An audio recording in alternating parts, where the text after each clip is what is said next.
नमस्कार, चौपाल समाचार की खोज खबर में आप सभी का स्वागत। आज चौपाल समाचार की खोज खबर टीम पहुंची है मुजफ्फरपुर जिला के गाय घाट विधानसभा क्षेत्र में, जहां पर हमारे साथ मौजूद हैं इसी विधानसभा क्षेत्र के निवासी सुभाष चौधरी, जिनसे हम बात करिए जानेंगे कि वर्तमान में इस विधानसभा क्षेत्र की क्या स्थिति है, आगे आने वाले विधानसभा चुनाव 2020 में यहाँ पर लोग किन मुद्दों को लेकर वोट करने वाले हैं, और साथ ही साथ ऐसी संभावना बन रही है कि ये भी अपने माध्यम से भी इस चुनाव में भागीदारी लेंगे, जो एक उम्मीदवार के रूप में यहाँ पर आ सकते हैं, और इनके मन में क्या कुछ चल रहा है यहाँ के विकास को लेकर, इन्हीं सब विषयों पर हम अभी बात करेंगे। हम आप दर्शकों को बता दें, ये कार्यक्रम अगले 10 से 15 मिनट का होगा, जिसमें हम इनके माध्यम से यहाँ की वास्तविकता से अवगत होने का प्रयास कर रहे हैं। आप दर्शकों से भी कहना चाहेंगे कि यदि आपके विचार में कोई ऐसी बातें आ रही है जो पूछना चाहते हैं, तो आप कमेंट के माध्यम से प्रश्न ज़रूर पूछें। यदि आपको ऐसा कुछ लग रहा है कि इन्हें कोई मैसेज सजेशन देना चाहते हैं, तब भी आप कमेंट के माध्यम से हमें सूचित करें। हम आपके द्वारा पूछे गए प्रश्न या दिए गए सुझाव यहाँ तक पहुँचाकर हम आपको उसका जवाब जरूर देंगे, ऐसा हम प्रयास करेंगे। हम आप दर्शकों को ये भी कहना चाहेंगे कि यदि आप हमें फेसबुक पर देख रहे हैं तो हमारे पेज को लाइक कर दें, और इसी तरह की खबर से आप आगे भी रूबरू होते रहेंगे। साथ ही साथ यदि आप YouTube पर हमें देख रहे हैं तो आप इसको हमारे चैनल को सब्सक्राइब कर लें, और साथ ही साथ बेल आइकन दबा लें, जिससे कि आप यहाँ ऐसी खबरों से आप लगातार रूबरू होते रहेंगे, और चौपाल समाचार से जुड़कर आगे भी आप अपने माध्यम से और चौपाल समाचार के सहयोग से गाँव, समाज और इस राज्य का विकास करने में अपना सहयोग देंगे।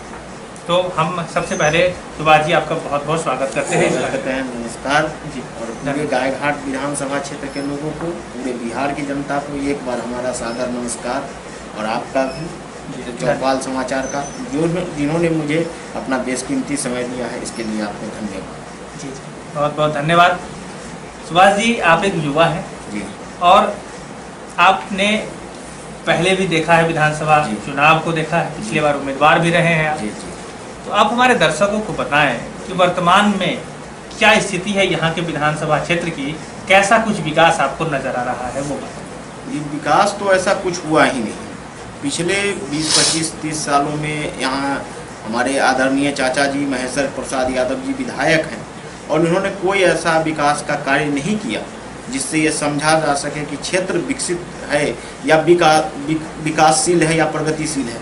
ऐसे आप देख लें तो एक ईस्ट वेस्ट कॉरिडोर रोड को छोड़ दें तो उसके दोनों तरफ गायघाट विधानसभा पूरी तरीके से अविकसित क्षेत्र है। जो बाहर से लोग आते होंगे उनको लगता होगा कि रोड साहब इतना बढ़िया है तो इसके बाद भी कुछ और अच्छा होगा, लेकिन ऐसा कुछ हुआ नहीं। तो हमको लगता था कि इनके रहने से कुछ काम होगा, लेकिन कभी नहीं हुआ। तो इस क्षेत्र के विकास के लिए हम जो है प्रयासरत रहेंगे इस क्षेत्र के लिए। जी सुभाष जी, तो अभी आपके नज़र में यहाँ विकास नहीं हुआ है? जी नहीं, विकास नहीं हुआ है। जी, एक बात बताएं, अभी क्या कुछ विकास होना बाकी है आपके नज़र में, वो भी आप बताएं। जैसे यहाँ सड़कों का काम बिल्कुल नहीं है। पुल बहुत सारे ऐसी जगह हैं जहाँ एकदम जरूरी है, जैसे कटरा का पुल है, रतवारा घाट है, दोगौली घाट है, या पूरा पुल से अप्रोच रोड जुड़ना चाहिए, या लदौर बलौर का पुल बनना चाहिए, सिदासपुर गांव की जाने के लिए पुल बनना चाहिए, लेकिन ऐसा कुछ हुआ नहीं। दूसरी चीज़ है हॉस्पिटलों का काम। यहाँ हॉस्पिटल बिल्कुल नहीं है, कॉलेज नहीं है, डिग्री कॉलेज पूरे गायघाट विधानसभा क्षेत्र में 150 गाँव में एक भी डिग्री कॉलेज नहीं है। ये बहुत बड़ी समस्या है कि लड़के तो चलो किसी तरीके से मुजफ्फरपुर दरभंगा जाके पढ़ लेंगे, लड़कियां कहाँ जाएंगी? ये बहुत बड़ी समस्या है इस क्षेत्र में, मैं यही कहना चाहता हूँ। जी, तो सुभाष जी, आपने जो अभी बात बताई कि यहाँ समस्या है, तो आप एक बात मुझे ये भी बताएं कि ये आपका व्यक्तिगत विचार है, आप जो चूँकि इलेक्शन में पहले भी आए हैं उम्मीदवार के रूप में, ये इनको लेकर आप बता रहे हैं, या एक सामाजिक स्तर पर आप बता रहे हैं? चूँकि हमारे दर्शक देख रहे हैं, संभावना है ऐसी कि आप हमारे दर्शक जरूर इस क्षेत्र से जुड़े होंगे, जरूर यहाँ जो जानकारी है उसको आप भी जानते होंगे। तो आप मुझे बताएं कि आप ये व्यक्तिगत बता रहे हैं या ये पूरी सामाजिक बता रहे हैं? नहीं, हम पूरी सामाजिक बता रहे हैं। लोग समझते हैं, कष्ट होता है, बार बार बाढ़ आती है, लोगों के घर डूब जाते हैं, सड़कें डूब जाती हैं, फसलें डूब जाती हैं, लोगों के लिए समस्या है। बागमती परियोजना कितने सालों से अधर में लटकी हुई है, न उसको निगलते बन रहा है न उगलते बन रहा है। तो कम से कम ये ऐसी योजनाएं पूरी हो जाए ताकि लोगों को बाढ़ से राहत हो, सड़कें अच्छी हो, अस्पताल हो, डिग्री कॉलेज हो, तो फिर अच्छा होगा ना। हाई स्कूल के भवन बनते हैं और उसमें टीचर नहीं है, ये बहुत बड़ी समस्या है। और इस क्षेत्र में ये नहीं है कि मैं कोई प्रैक्टिकल कर रहा हूँ, ये सचमुच में समस्या है जो सामाजिक स्तर पर है। आप चल के देखिए गाँव में लोगों के पास न रोजी है न रोजगार है, लोग पलायन करने पर मजबूर है। ऐसी संभावना जताई जाती है वैज्ञानिकों के द्वारा कि इस क्षेत्र में गन्ना का उत्पादन बहुत हो सकता है, लेकिन कोई चीनी मिल नहीं है, तो कैसे गन्ना का उत्पादन होगा। आप ना तो कोई ऐसा बड़ा कारखाना है जो यहाँ लोगों को रोजी रोजगार मिल सके, तो फिर ऐसे संभव तो नहीं है भैया। इसके लिए काम करना पड़ेगा और हमारे वर्तमान विधायक जी के रहते उम्मीद कम है कि ऐसा कुछ होगा। सुभाष जी, आप मुझे ये बताएं कि आपने तो बात बता दी कि ये है कमी, वो है कमी। आप जानते हैं कि एक विधायक की क्या मतलब कि क्या उसका पावर है, क्या कुछ कर सकते हैं एक विधायक? विधायक चाहे तो बहुत कुछ कर सकते हैं, जो विधायक चीफ मिनिस्टर बना सकते हैं वो कुछ क्या नहीं कर सकते हैं, लेकिन करना चाहे तब ना। अब आप आराम पसंद बनिएगा तो जनता तो कष्ट में रहेगी ना। जनता आपको चुन के भेजती है 5 साल के लिए, तो आप 5 साल कम से कम उनकी बातों को सुनिए, उनके बीच में आइए, उनकी समस्या सुनिए। विधायक बन जाने से नहीं होता है। विधायक का कर्तव्य ठीक उसी तरीके से जैसे पहले राजा होते थे, तो राजा का काम था जनता की सेवा करना। अब राजा बन गए, आप जनता की सेवा नहीं कर रहे, तो फिर आपका राजा बनना निरर्थक है, सार्थक नहीं है। इसलिए विधायक का काम है जनता की समस्याओं को सुने, समझे, उस समस्या को सरकार के पास ले जाए, उनको दूर करने की कोशिश करे, ताकि जनता को कम से कम कष्ट हो, जनता को फायदा हो। यही तो विधायक से लोग अपेक्षा करते हैं। कोई रोटी बना के तो विधायक से नहीं मांगता है ना, यही अपेक्षा कहीं सड़कें हो, स्कूल हो, कॉलेज हो, बस यही। जी, अच्छा आप ये बताइए, आपने जो बात कही वो ठीक है कि जनता के जो प्रतिनिधि हैं, विधायक हैं, उनका कर्तव्य बनता है यहाँ के लोगों की समस्या सुने और जाकर विधानसभा में और सरकार के समक्ष रखें, संबंधित जो विभाग है वहाँ भी रखें, निदान निकालें। आप ये बताएं कि आप अभी पिछले बार भी इलेक्शन में आपने जो भागीदारी दी है, सामाजिक कार्यकर्ता के रूप में भी आपने काम किया है, अब बताएं कि आप अभी तक जो कुछ कर रहे हैं वो क्या कर रहे हैं जिससे कि इस तरह का कुछ निदान निकालने का कुछ प्रयास कर रहे हैं? जी, कर रहे हैं कि अभी तक हम पूरे क्षेत्र की समस्या को समझने का, देखने का काम कर रहे हैं, तो उसको जुटाए हैं, उस समस्या को समझे हैं, उस समस्या जो रोग है उसको समझे हैं। अब उस अगर जनता ने अवसर दिया तो उस रोग का मर्ज भी करेंगे, इलाज भी करेंगे, दवा भी करेंगे, क्योंकि संभव जब तक आप इलाज नहीं समझेंगे बीमारी क्या है, जैसे आज कोरोना वायरस, इस बीमारी को जब तक डॉक्टर नहीं समझते तो वैक्सीन नहीं बनता। अब जब वैक्सीन बना है तो लोगों को फायदा होगा। उसी तरीके से इस क्षेत्र के 5 सालों में हमने समस्या को समझा है, लोगों के बीच में जाके, लोगों के गांव में पहुंच के समस्या को सुना है, समझा है। अब जो है हमारी कोशिश होगी कि अगले 5 साल लोग अगर अवसर देते हैं तब भी, नहीं देते हैं तब भी, दोनों स्तर पर भी हम लोगों की समस्या को सरकार के पास ले जाएंगे, ताकि लोगों को कम से कम जो है कष्ट हो और उनको ज़्यादा से ज़्यादा सहूलियतें फराहम हो। ये हमारी कोशिश होगी कि उनको ज़्यादा सुविधा उपलब्ध हो, कॉलेज हो, हॉस्पिटल हो, सड़कें हो, पुल हो, ये हमारी कोशिश होगी। सुभाष जी, आप एक बात अभी आपने कहा कि जीतने और हारने की बात अलग है, हम काम करते रहेंगे, तो आप वही बताएं कि यदि आप पर जनता आप पर भरोसा करती है, आपको वोट देती है और में भी ऐसी संभावना क्या कुछ बनती है वो तो आगे की बात है, तो आप क्या इससे लोगों के, यहाँ के लोगों का प्रतिनिधित्व करते रहेंगे, ऐसा कुछ आप बता रहे हैं? जी, हम एकदम बिल्कुल करेंगे। लोग अगर हमको चुने तब भी हमको हम उनके लिए बहुत ज़्यादा काम करेंगे। नहीं चुनेंगे तो जहाँ तक होगा सरकार से, चाहे जिस स्तर पर हो, मतलब जिला स्तर पर, राज्य स्तर पर, प्रमंडल स्तर पर, हम जहाँ तक होगा केंद्र स्तर पर, हम लोगों की समस्या को सरकार के पास ले जाएंगे। सरकार को इसके लिए मजबूर करेंगे कि लोगों की समस्या का निदान करे, पुल बनाए, कॉलेज बनाए, अस्पताल बनाए, ये हमारी कोशिश होगी। जनता के समस्याओं को दूर करवाना, लोगों के बीच में जो रोज़ झगड़े होते हैं उस समस्या को, पंचायत को और मजबूत करना, ताकि लोगों की समस्या पंचायत स्तर पर सुलझे, ये हमारी कोशिश होगी। पंचायतों को ताकत मिले।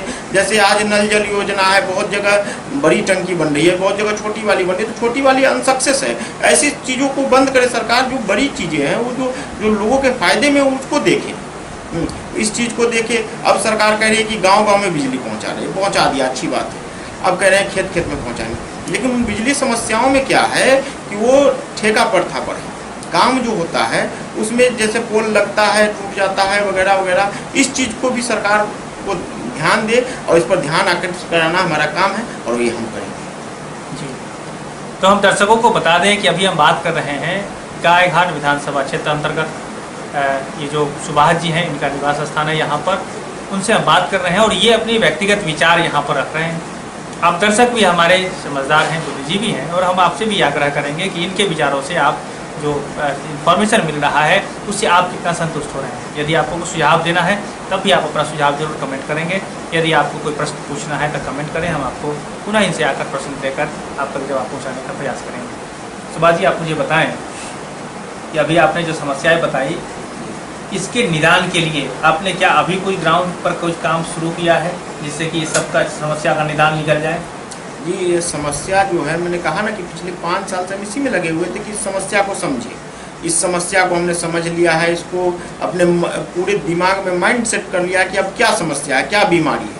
अब अगर ये जो 5 साल है, चाहे हम आए ना आए, इस समस्या को सरकार को दूर करने के लिए एकदम प्रेशर बनाएंगे। सरकार से हमारा ये एकदम जैसे विनती होगा, चाहे जो भी कहें, सरकार से इस समस्या को दूर करने के लिए हम कोशिश करवाएंगे और जनता के बीच में हम काम करेंगे। जी, सुभाष जी, आप समाज में रहे हैं जी। तो ये जो बात आपने बताई, समाज के लोगों से भी इसके विषय पर आपकी चर्चा हुई है क्या कि वो क्या चाह रहे हैं? ऐसा कुछ महसूस हुआ है? क्योंकि आप जनता के प्रतिनिधि बनने के लिए प्रयास कर रहे हैं, तो जनता की क्या समस्या है उससे विचार एक बार आपने लिया है कुछ? जनता तो यही कह रही है कि साहब अभी जो वर्तमान विधायक जी उन्होंने कोई काम ऐसा किया नहीं, आप आइए, आप अगर करेंगे समस्या को दूर तो आपके साथ हम खड़े हैं। लेकिन जनता आए साथ, मतलब किन्हीं का दे, उससे फर्क नहीं पड़ता है, हम जनता के लिए काम करेंगे। बस हमारा यही विचार है कि हम जनता के लिए काम करें। जी, तो ये हम बात कर रहे हैं सुभाष जी से और ये बता रहे हैं कि जनता के लिए हम काम करेंगे। देखते हैं आगे क्या कुछ होता है, लेकिन अभी जो इन्होंने बात बताई है उस पर भी आप सभी का हम कमेंट जरूर चाहेंगे। आप एक बार बताएं कि आप जब भी इलेक्शन में क्या जो खड़े होने की बात हो रही है तो उसको लेकर आपने क्या कुछ तैयारी की है जिससे कि ऐसा लगे कि आप मजबूत रूप से अपनी उम्मीदवारी अपनी रखने जा रहे हैं? क्या कुछ तैयारी कर रहे हैं आप? जैसे हम जो समस्या है उस समस्या को हम जनता के बीच में पहुंचाएंगे। इस देखिए साहब, आपके पास क्या समस्या है, इसको दूर करने के लिए अभी तक कोई प्रयास नहीं हुआ है। इस समस्या को दूर करने के लिए हम आगे कोशिश करेंगे। आप अवसर देते हैं तो हम दूर करने की पूरी एकदम 100% हम कहते हैं कि हम उसको दूर करने की कोशिश करेंगे। दूसरी बात है कि हम तैयारी कर रहे हैं ये कि और लोगों की तरह हम ये नहीं कह रहे हैं कि हम भाई वर्चुअल रैली पूरा एकदम धराधर कर रहे हैं या स्वागत समारोह करवा रहे हैं। हम तैयारी इस स्तर पर है कि जैसा निर्वाचन आयोग का निर्देश होगा उसी स्तर से हम चलेंगे, ताकि जनता के बीच में कोरोना का जो संकट है वो भी ना ज़्यादा फैले और हम लोगों का, जनता का जो वोट देने का अधिकार है उनका बना रहे और हम लोगों का संबंध बना रहे। चुनाव तो आते जाते रहेंगे, लेकिन जनता अगर सुरक्षित है तो हम भी सुरक्षित हैं, उस जनता में हम भी हैं और हमारी कोशिश होगी कि हम इसी तैयारी के साथ चलें। जी, सुभाष जी, आप मुझे बताएं, आप चूँकि युवा हैं तो रोजगार को लेकर के भी बड़ी समस्या होती है युवाओं के बीच में। जी जी। तो आप इसके लिए भी कुछ अपने क्षेत्र के लोगों के लिए कर रहे हैं क्या?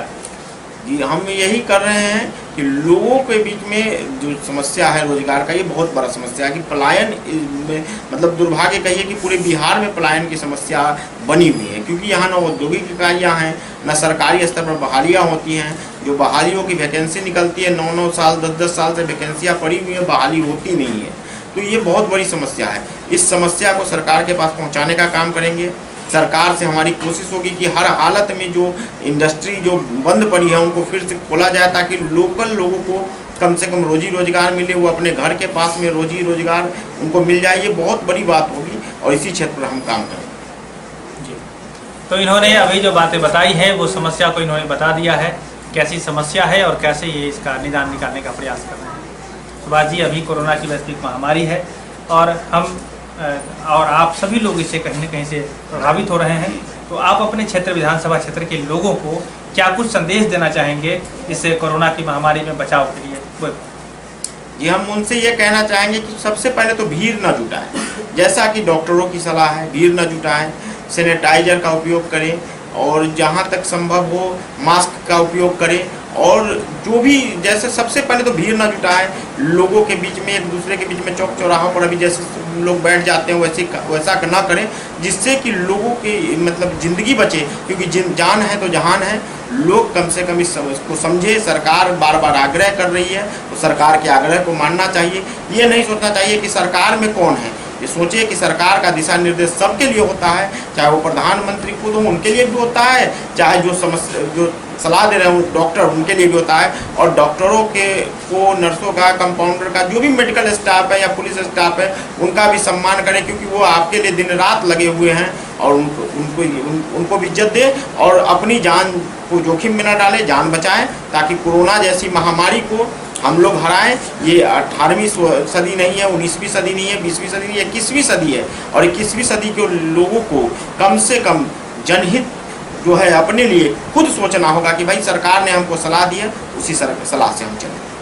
जी सुभाष जी, लगभग आपने वो सारी जानकारी हमारे दर्शकों को दे दी है जो आपके व्यक्तिगत तौर पर और सामाजिक स्तर पर है। और हम दर्शकों को भी कहना चाहेंगे कि यदि इसमें से और कुछ प्रश्न पूछना है तो जरूर कमेंट करें। ये हमारी अभी चौपाल में इनकी पहली मुलाकात है और आगे भी ऐसे ही जानकारी को लेकर हम आपके बीच तक आते रहेंगे। आखिरी में यदि आप अपने विधानसभा क्षेत्र की जनता को क्या कुछ मैसेज देना चाहेंगे वो एक बार बताएं। हम मैसेज देना चाहेंगे कि अभी इलेक्शन आ रहा है, आपने अभी तक जो लोगों को चुना है, सिंबल को चुना है, कास्ट बेसिस पर लोगों को चुना है, एक बार हम युवा हैं, आप हमको एक बार अवसर दीजिए। और अगर हम आपके लिए नहीं करते हैं तो फिर आगे आपके पास फिर वोट देने का अधिकार है, आप आगे फिर आप फैसला कर सकते हैं। जनता सर्वोपरि है, तो एक अवसर मुझे दीजिए, मैं आपके लिए बहुत ही अच्छा करने की कोशिश करूंगा, क्योंकि मैं इस क्षेत्र का हूं, इस क्षेत्र की समस्या को देखा है मैंने पिछले 5 साल तक, और उस समस्या को दूर करने की पूरी कोशिश करूंगा, क्योंकि मैंने उसकी एक लिस्ट बनाई है कि क्या समस्या है, कैसे है और क्यों है। ये सारी चीज़ें हमारे पास है, और हम सरकार के स्तर पर हर हालत में उस समस्या को ले जाएंगे, ताकि इस क्षेत्र से समस्या जो है बिल्कुल खत्म हो जाए। जी सुभाष जी, ये अभी हम लोग बात कर रहे हैं सुभाष जी से, और इन्होंने अपनी वो बातें बताई है, अपनी भावना आपके समक्ष रखी है, अपने विचार भी रखे हैं। अब दर्शकों से भी मेरा आग्रह है कि आप जरूर इस पर विचार करें और कमेंट करें कि क्या कुछ आपको जानकारी अच्छी लगी। इसी तरह की जानकारी को लेकर हम आगे भी आते रहेंगे। आपका सुभाष जी बहुत बहुत धन्यवाद आप इस कार्यक्रम में हमारे साथ। जी धन्यवाद, पूरे आपको भी, चौपाल न्यूज को भी, और पूरे गायघाट की जनता को, पूरे बिहार की जनता को और पूरे भारत की जनता को धन्यवाद। कोरोना के जो भी सोशल डिस्टेंसिंग का जो पालन करने के लिए सरकार आग्रह करती है, उसको हर आदमी 100% माने, यही मेरा मतलब हर लोगों से विनती है, यही करें। धन्यवाद। तो इन्होंने जो बात बताई आखिरी में वही है कि कोरोना के जो गाइडलाइंस आते हैं, क्योंकि अभी उस बीमारी से हम लोग निजात नहीं पाए हैं, तो वो गाइडलाइन को ज़रूर फॉलो करें और अपनी जान बचाते हुए देश के निर्माण में, समाज के निर्माण में और वोटिंग में अपनी भागीदारी देकर एक बेहतर सरकार बनाएं, और इससे अपने क्षेत्र के विकास के साथ साथ पूरे देश, विश्व के विकास में अपना सहयोग करें।